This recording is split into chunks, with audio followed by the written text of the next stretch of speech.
for my typing's sake, I'm going to give everyone fake names. So for more context, mother-in-law and father-in-law are Ruth and Joe.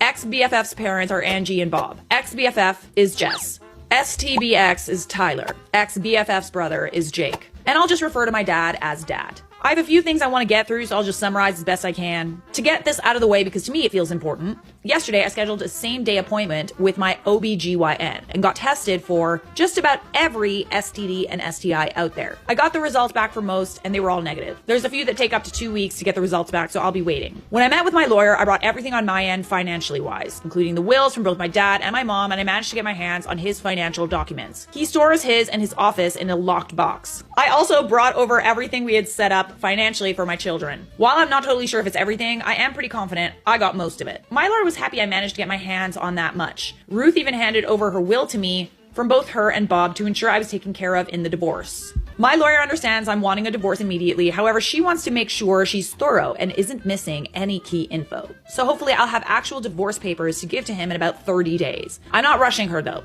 I'm letting the professional do her job. Now, for the sit down. I asked Angie and Ruth to describe everything in detail on what happened. Angie, the revenge seeker that she is, forced them to sit down through a slideshow she put together of all the texts. I know a lot of you were concerned about one of them telling sooner than later, but they were so secretive, they didn't even tell their significant others about what was happening. Once the slideshow ended, Tyler tried lunging for Jess, and Joe actually had to force him to sit down. Tyler was shouting profanities at Jess and telling her she will regret this. Jess started crying and begged her parents for forgiveness. Bob looked at his daughter in the eye and told her he will never forgive her for this. Blood or not, she is no daughter of his. He didn't raise his daughter to be this person. Jess was always a daddy's girl, so I think that cut her pretty deep.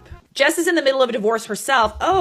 And her parents were giving her money for her lawyer, and they told her she's cut off from them both financially and physically. Tyler's dad was irate. According to Ruth, he looked like he was holding back on throttling him. From there, Tyler went straight home. I know because we have a Ring doorbell camera along with a few cameras in the house for our kids to keep an eye on them when we aren't right next to them. Tyler came home and saw most of mine and the kids' stuff was gone, and he lost it. He started yelling and throwing things. The house is now trashed with a few holes in the walls for decoration. When he didn't find us there, he went to my dad's. While I did spend most of the day there, he was at work packing and moving things into my dad's house. We were already at his cabin. Tyler took a baseball bat to my dad's door, trying and failing to break it down. My dad's neighbor actually called the cops on him and he was arrested. His parents refused to bail him out. I have an appointment with a therapist today. I've had one for a year now since I was struggling with my dad, and it felt good to just cry it out and let everything out about how I was feeling. It was very helpful, and she gave me a few tools to work through